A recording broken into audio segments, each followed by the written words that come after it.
जय हिंद मित्रांनो, नमस्कार. आपल्याला नवीन सिरीज चालू करायची आहे. त्याचं नाव आहे 100 डेज स्टडी प्लॅन.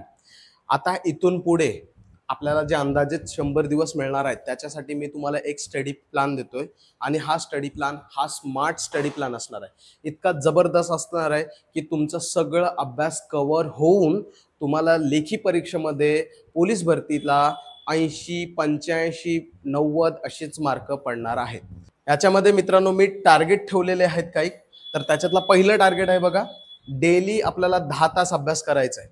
या 10 तासामध्ये तुम्हाला सगळे विषय मी कव्हर करून देणार आहेत. म्हणजे जीकेचा अभ्यास, मराठी, मॅथ्स, रिझनिंग, चालू घडामोडी, एमसीक्यू प्रॅक्टिस आणि सगळं. दुसरा आपला टार्गेट असणार आहे, जाहिरातच्या आधी आपला अभ्यासक्रम जो आहे तो पूर्ण आपल्याला करून घ्यायचा आहे कोणत्याही परिस्थितीत. कारण जाहिरात एकदा पडल्याच्या नंतर फक्त 2च कामं करायचे, एक रिव्हिजन करायचे आणि दुसरी प्रॅक्टिस करायचे.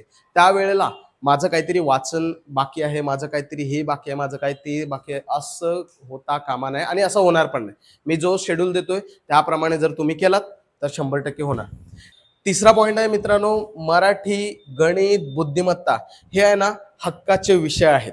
ज्याप्रमाणे गोळाफेक हा हक्काचा मार्क असतो, त्याप्रमाणे मराठी, गणित, बुद्धिमत्ता हे हक्काचे मार्क असतात. कारण जीके मध्ये आपल्याला सांगता येत नाही काय विचारतील, कसं विचारतील, कुठून विचारतील, ह्याची तोड नाही. परंतु मराठीमध्ये सिलेक्टेड टॉपिक्स आहेत, फिक्स आहेत, तेवढेच विचारले जाणार, त्याच्या पलीकडे काहीच नसतं. गणित बुद्धिमत्तामध्ये पण सेम आहे, सिलेक्टेड 15 ते 20 टॉपिक्स आहेत, त्याच्यावरच आपल्याला प्रश्न विचारले जातात.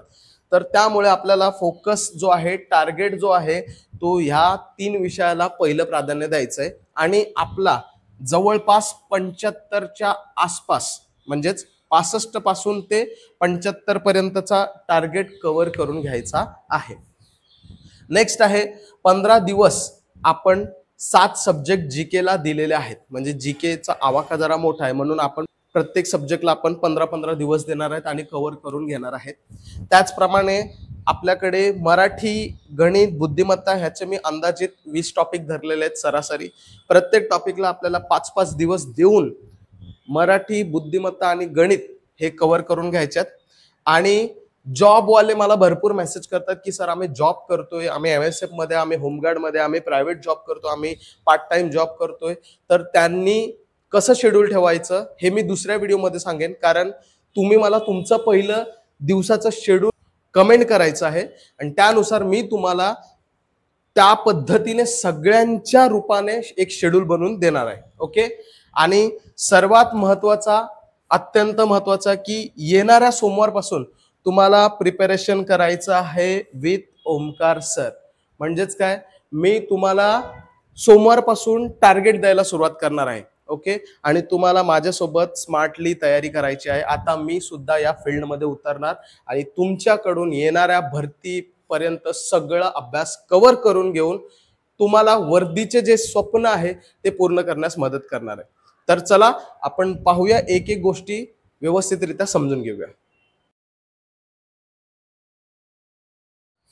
तर मित्रांनो, मी लिहून तर तुम्हाला दिलेलं आहे की आपल्याला एकूण 10 तास अभ्यास करायचा आहे. पण मी खूप कट टू कट टाइम काढण्याचा प्रयत्न केला. 10 तास होत नाही, पॉसिबल आहे पण होत नाही, लोड येईल. पण किमान आपण 9 तास तरी सहजरित्या अभ्यास करू शकतो. ओके. चला बघूया कसं. तर बघा, आपला जो स्टडीचा जो पहिला स्लॉट आहे तो 3 तासाचा जीके आहे.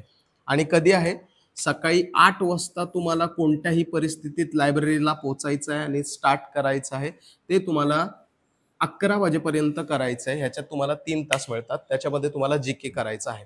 मी तुम्हाला सोमवारपासून एक टार्गेट देईन. उदाहरणार्थ तुम्हाला भूगोल दिलेला आहे पुढील 15 दिवसासाठी. मग तुम्हाला काय करायचं, ह्या 3 तासात फक्त आणि फक्त भूगोलाचाच अभ्यास करायचा आहे. त्याच्यामध्ये महाराष्ट्र भूगोल, भारत भूगोल, जग भूगोल, सगळं भूगोल आलं. 15 दिवसात भूगोल सगळं संपवून घ्यायचं आहे. अशा प्रकारे आपलं नियोजन असेल. मग तुम्ही म्हणणार सर सकाळी 8 वाजता आम्हाला लायब्ररीला पोहोचायचं, तर मग प्रॅक्टिस कधी करायची?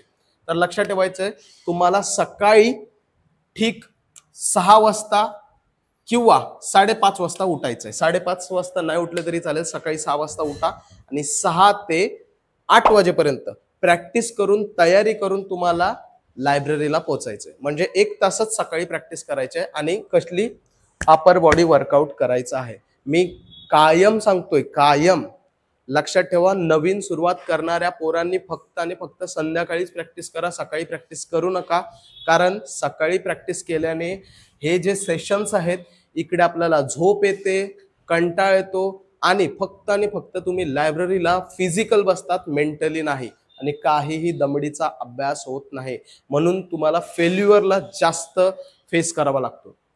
लक्षात ठेवायचं आहे, मी सांगितल्याप्रमाणे जो कोणी फॉलो करेल त्याला 100% रिझल्ट भेटेल, आपला शब्द आहे. सकाळी 6 वाजता उठले, 6 ते 7 की घरच्या घरी पण तुम्ही करू शकता, किंवा जवळपास जिम असेल किंवा ग्राउंड असेल तिकडे करा, अंगणात करा. तुम्हाला 100 डिप्स जोर सूर्यनमस्कार लावायचे आहेत. त्यानंतर शोल्डर वर्कआउट करायचे. ते वर्कआउट मी बाजूला दिसते त्या स्क्रीन व्हिडिओमध्ये सगळं सांगितलेलं आहे, ती एकदा व्हिडिओ पहा आणि त्याप्रमाणे तुम्ही फक्त 1 तास अपर बॉडी वर्कआउट करायची आहे. अपर बॉडी वर्कआउटला तुम्ही थकत नाहीत. पुन्हा तेच सांगणं आहे माझं. त्यानंतर सकाळी 8ला आले, 8 ते 11 मी तुम्हाला जो शेड्यूल देईन त्याच्यावर तुम्हाला अभ्यास करायचा आहे. जीकेचा फक्त. पुस्तकं कुठले आहेत ते पण साईडच्या व्हिडिओमध्ये सांगितलेलं आहे. ती सगळी व्हिडिओ तुम्हाला पहिल्यांदा पाहायचं आहे. ओके, चला. इकडे एक 5-10 मिनिटाचा रेस्ट घेतला, वॉशरूमला गेलं, पाणी पियालो. पाणी जास्त पियायचं आहे. त्यानंतर तुम्हाला करायचंय 2 तास मराठीचा अभ्यास करायचा आहे. ओके, या 2 तासात 11 ते 1 वाजेपर्यंत तुम्हाला मराठीचा अभ्यास करायचा. जे एकदम नवीन आहेत त्यांनी काय करायचं, 2-3 दिवस एक टॉपिक घेऊन अभ्यास करायचा आणि नंतर एखाद दिवस शब्दसंग्रहाचा अभ्यास करायचा. आणि ज्यांचा 60 ते 70% अभ्यास झालेला आहे त्यांनी काय करायचंय, 1 तास टॉपिक घ्यायचा आणि 1 तास शब्दसंग्रह घ्यायचा. कारण सर्वात जास्त मराठीला शब्दसंग्रहामध्येच मार्क जाता आहेत. ओके, तर हे लक्षात ठेवायचं आहे. 2 तास असं तुम्ही स्लॉट करू शकता. त्यानंतर 1 ते 2च्या दरम्यान तुम्हाला जेवण घ्यायचंय, थोडंसं रेस्ट घ्यायचंय. ओके, परत 2ला बसले, 2 तास तुम्हाला मॅथ्स आणि रिझनिंग. मग त्यामध्ये तुम्ही 5 दिवस मॅथ्स घ्या, 5 दिवस रिझनिंग घ्या, असं तुम्ही अल्टरनेट अभ्यास करू शकताय. ओके, रिझनिंग तेवढं हार्ड नसते, 2-3 दिवसात एक टॉपिक उडू शकतो. ओके, मॅथ्स थोडंसं हार्ड आहे, थोडंसं लेंथी असते, म्हणून मॅथ्सला जरा जास्त वेळ जातो. तर तुम्ही मॅथ्सवर जरा जास्त फोकस करा. रिझनिंग असेही तुम्हाला मार्क मिळतात. मॅथ्स संपल्याच्या नंतर तुम्ही इकडून पुढे लोअर बॉडी वर्कआउट किंवा मेन वर्कआउट करण्यासाठी संध्याकाळी ग्राउंडला जायचंय. मग तुम्हाला किती टाइम दिलं बघा, 4ला तुम्ही पॅकअप केला अभ्यास, 4 पासून ते संध्याकाळी 7 किंवा 8 वाजेपर्यंत तुम्हाला काय करायचंय, अभ्यास करून तयारी करून पुन्हा यायचंय. आता ज्यांचं ग्राउंड जवळ आहे त्यांनी परत 8ला बसलं, 8 ते 10 तुम्हाला अभ्यास शक्य होऊ शकते. आणि ज्यांचं ग्राउंड दूर आहे, थोडासा वेळ लागतो जाण्या येण्यासाठी, त्यांनी 9 वाजता बसायचं आहे अभ्यासाला. 9 ते 11 पर्यंत 1-2 तासाचा स्लॉट करायचा आहे. आणि तो 2 तासाचा स्लॉट असणार आहे MCQ प्रॅक्टिस. आता बघा, मी तुम्हाला नेहमी सांगतो की जर तुम्ही या केलेल्या अभ्यासाची उजळणी करणार नाही, प्रॅक्टिस करणार नाही, तर तुम्ही कितीही अभ्यास करा, तुम्हाला काहीही लक्षात राहणार नाही आणि हा सगळा व्यर्थ जाणार आहे. सगळा व्यर्थ जाणार आहे. म्हणून तुम्हाला दररोज 2 तास MCQ प्रॅक्टिस करायची आहे या पुढील 100 दिवसासाठी. MCQ प्रॅक्टिसमध्ये तुमचं रिव्हिजन होते, तुमचं प्रॅक्टिस होते. आणि ह्याच्यात तुम्हाला करंटचं पण करायचं आहे, कारण करंटसाठी मला वेळ वेगळा काढता आलं नाही. याच्यामध्ये तुम्ही जेव्हा पेपर घेताय त्या पेपरमध्ये एखादा प्रश्न करंटचा कसा आहे, उदाहरणार्थ 2024 मध्ये गानसम्राज्ञी लता मंगेशकर पुरस्कार कोणाला मिळालेला आहे, तो 2024चा प्रश्न आहे. आता आपल्याला काय करायचं, त्याला अपडेट करायचं. मग लगेच गुगलला जायचं, 2025ला कोणाला मिळालेला आहे, त्याची एक वही बनवायची किंवा नोट्स बनवायचा. आणि जे तुम्ही दररोज MCQ प्रॅक्टिस करतात, इकडे तुम्हाला 2 पेपर घ्यायचं आहे, 2 ते 3 पेपर. जसं तुम्हाला टाइम मॅनेज होईल तसं 2 ते 3 पेपर तुम्हाला एकूण एक वाचून काढायचं आहे आणि त्याच्यासाठी एक सेपरेट वही बनवायची आणि ते तिथेच नोट डाऊन करून घ्यायचं. समजा ज्ञानसम्राज्ञी जो पुरस्कार आहे 2025ला ज्यांना मिळालेला आहे त्याचं नाव लिहिलं, प्रश्न लिहिलं, नाव लिहिलं, पटापट काम झालं. असं करत करत करत करत तुम्हाला किमान 2 ते 3, जास्त होणारच नाही, 2 तासच आहे. हां, ज्यांना शक्य होईल त्यांनी इकडे 3 तास जरी केले तरी बेटर. म्हणजे 8 वाजल्यापासून ते 11 वाजेपर्यंत बसलं तर अजून उत्तम. म्हणजे 10 तासाचा आपला जो टार्गेट आहे, जो ध्येय आहे तो पूर्ण होऊन जाईल. Okay, if possible. नाहीतर डोक्याला स्ट्रेस द्यायचा नाही, कोणताही तणावाने अभ्यास करायचा नाही. तणावाने केलेला अभ्यास, परत सांगतो, फक्त आणि फक्त लोड घेण्याचा असतो, तो डोक्यात मेंदूत घुसत नाही. ओके, अशा प्रकारे आपण जीकेला कव्हर केलं, मराठीला कव्हर केलं, मॅथ्स आणि रिझनिंगला कव्हर केलं आणि त्यांची जी प्रॅक्टिस आहे ती इकडे देखील केली. कारण काय होतं, इथे मी भारताचा भूगोल वाचला, 15 दिवस माझा भारताचा भूगोल, जगाचा भूगोल आणि महाराष्ट्राचा भूगोल वाचून झालं. मी परत इतिहास घेतो. मग जसा इतिहास घेईन, मग त्याच्यामध्ये आधुनिक भारताचा इतिहास आहे, प्राचीन भारत आहे, मध्ययुगीन आहे आणि खूप काय, समाजसुधारक आहेत. मग हे वाचत असताना मी मागील महाराष्ट्राचा भूगोल, भारताचा भूगोल, जगाचा भूगोल विसरत चाललोय. मग ते विसरू नये म्हणून तुमची रिव्हिजन इथे होत राहणार आहे.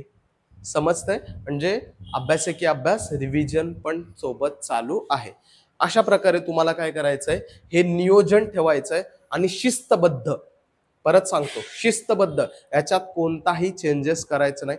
शिस्तबद्ध नियोजन पद्धतीने चालत राहायचं आहे पुढील 100 दिवसापर्यंत. म्हणजेच काय, जोपर्यंत जाहिरात येत नाही, ओके, तोपर्यंत आपला जो शेड्यूल आहे हो असंच चालणार आहे. आणि जशी जाहिरात आली तसं मी तुम्हाला सांगेन की त्याच्या पुढे तुम्हाला कशा प्रकारे आपला अभ्यास जो आहे तो सारखा सारखा रिव्हिजन करायचंय, सारखा सारखा प्रॅक्टिस करायचं. ओके, तर व्हिडिओ आवडला असेल तर लाईक करा आणि काही शंका असेल तर मला कमेंट करा. ओके, भेटूया नेक्स्ट व्हिडिओमध्ये. थँक्यू. जय हिंद.